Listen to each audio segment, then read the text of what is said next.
Our commencement speaker today truly embodies the spirit of embracing the potential of computer science to change the world. Clyde Rodriguez has a BS degree in EECS from Berkeley and is an alumnus of Harvard Business School. He's a member of the university's Engineering Advisory Board and was one of the 3 recipients of Berkeley's 2020 Distinguished EECS Alumni Award. Clyde is currently the founder of Aliva Mobility, a startup focused on empowering people through technology. The title of Clyde's speech is Searching for the Soul of a New Machine. Please welcome Clyde Rodriguez.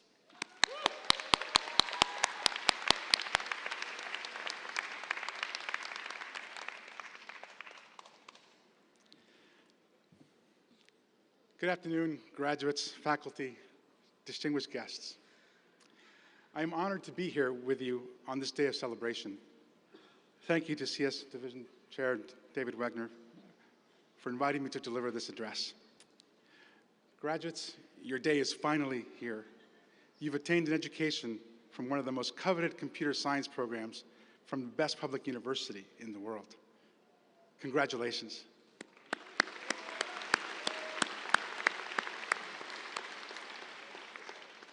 We are in one of the most iconic gathering spaces on campus, one that has hosted legends like Bob Dylan, Miles Davis, Santana, Leonard Cohen, and who could forget, the band that defined the Berkeley tie-dyed era, the Grateful Dead. But here's the best part. From now on, it'll also be known for hosting the legendary computer science class of 2023.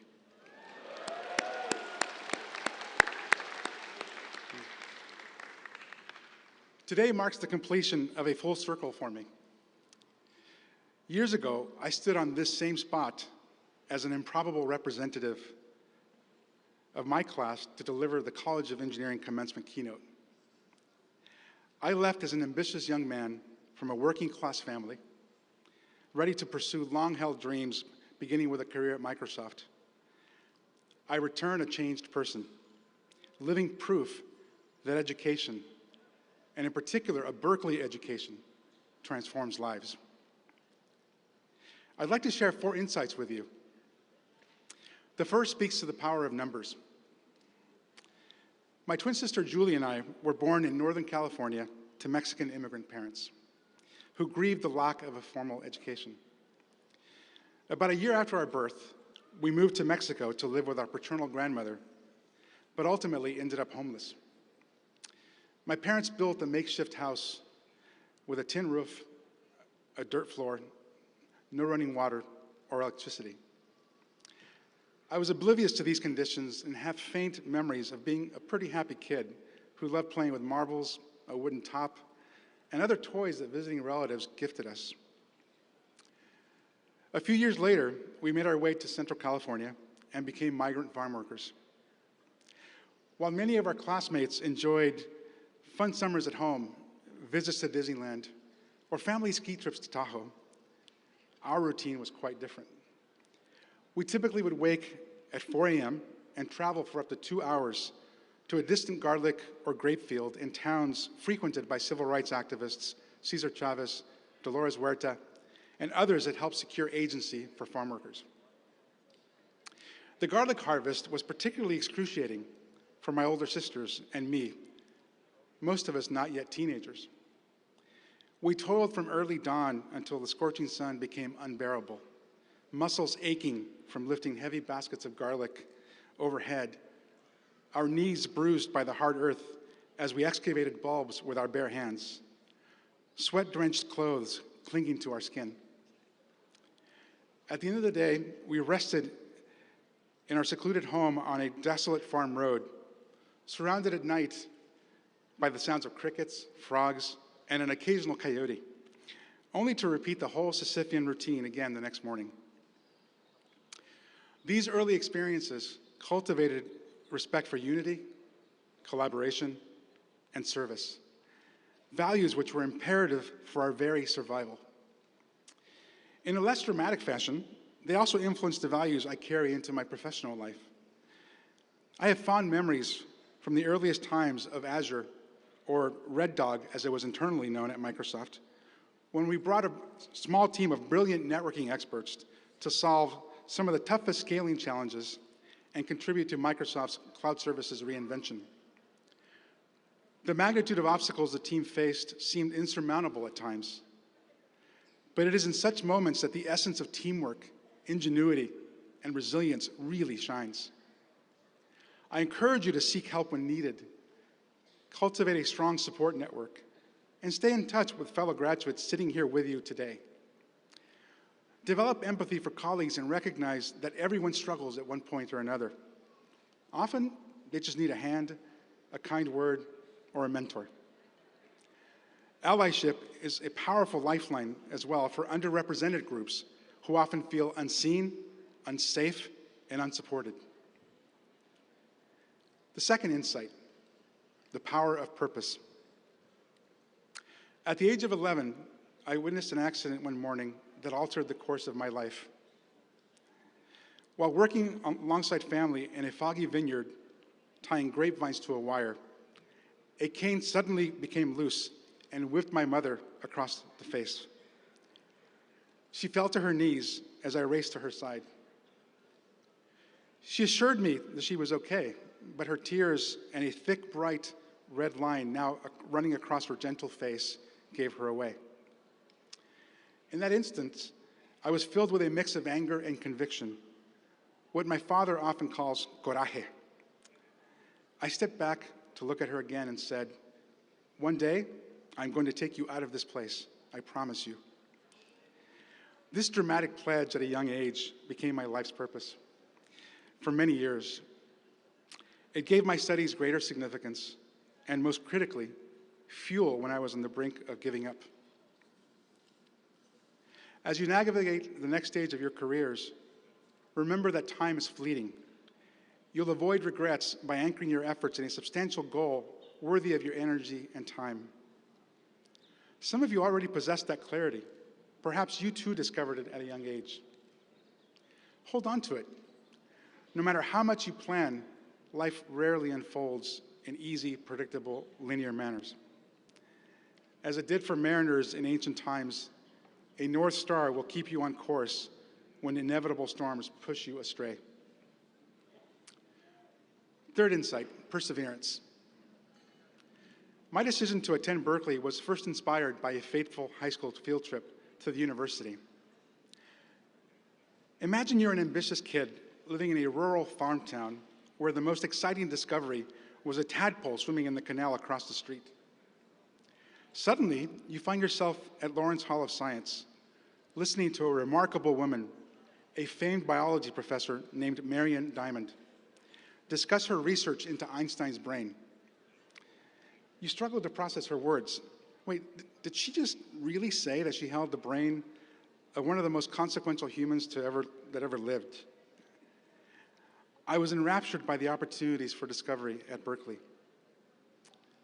Once here, I felt at home in the university's EECS program.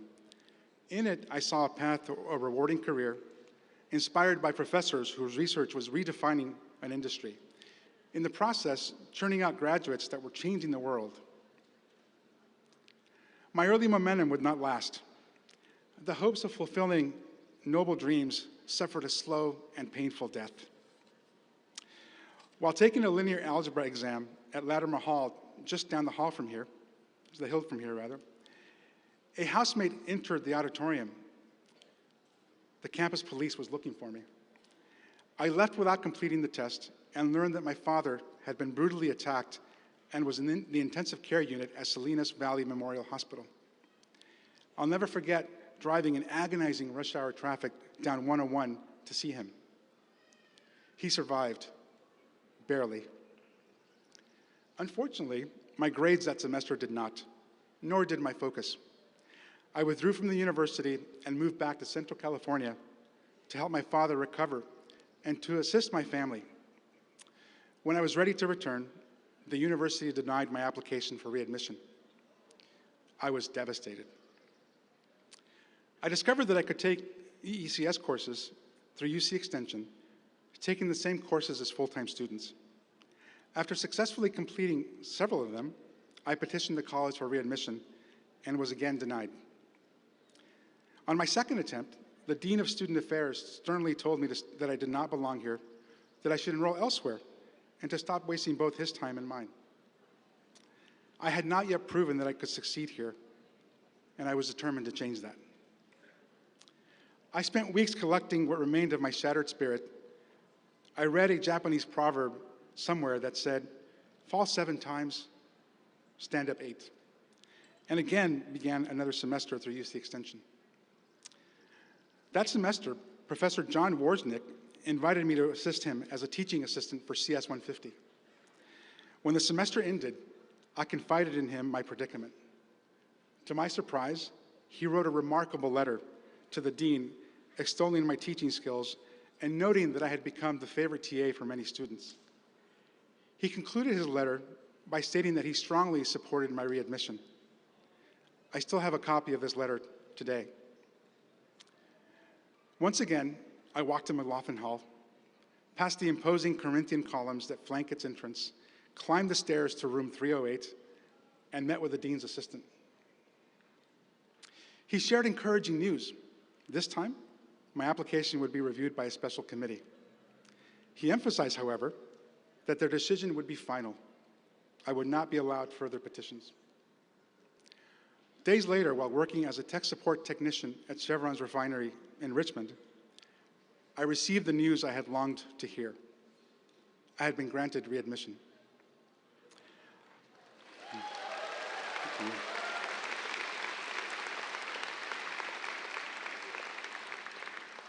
I hopped on a bicycle and raced through the refinery out of sheer joy like a madman. Less than 6 months later, I completed the requirements for graduation. After being selected as a student commencement speaker by a committee of graduating students and faculty, I walked to this stage and addressed my graduating class.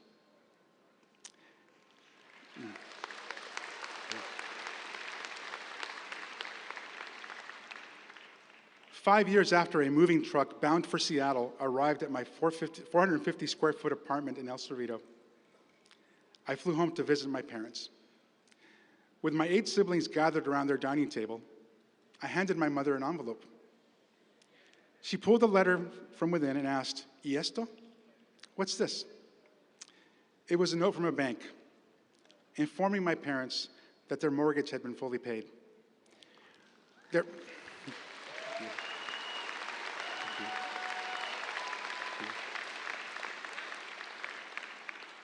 More importantly, their 40 years of working in the fields had come to an end, and the promise made by an 11-year-old boy in a foggy vineyard had been fulfilled.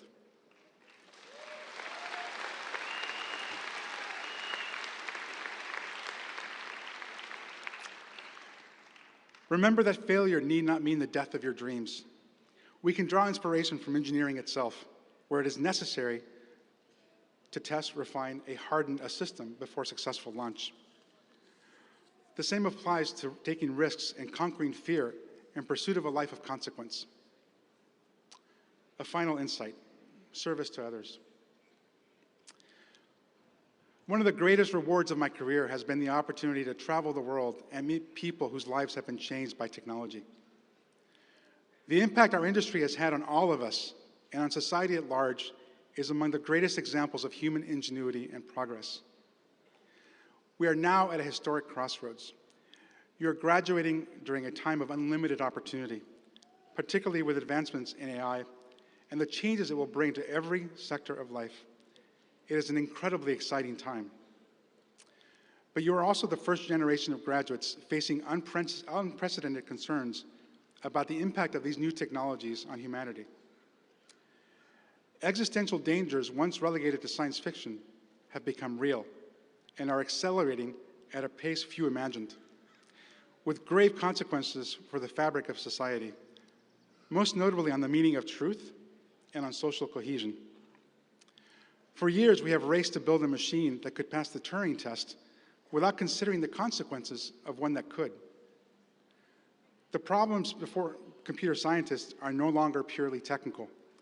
They have evolved to demand serious and urgent attention to ethical implications as well. Addressing them will require a multidisciplinary approach and private-public sector partnerships, an approach that is among Berkeley's greatest strengths.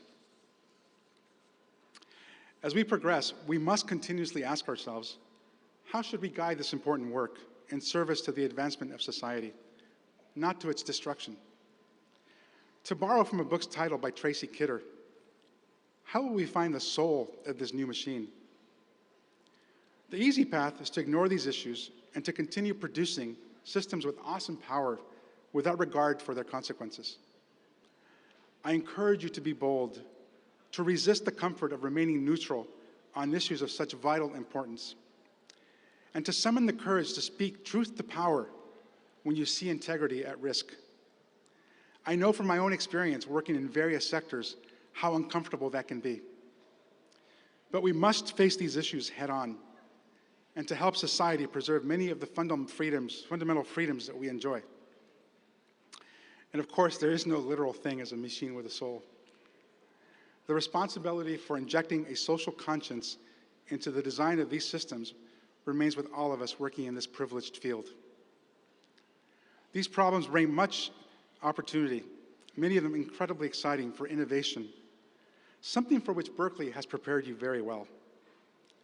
Berkeley alumni across many fields have gone on to solve some of the hardest problems facing society. You have been given the knowledge and tools to continue that legacy. I can't wait to see what your ingenuity produces. There is no more noble act than to use our gifts in service to others, and the preservation of the collective soul that binds us all. It is above all a mission worth fighting for together with purpose and perseverance. Congratulations again, class of 2023. Fiat lux, and go Bears.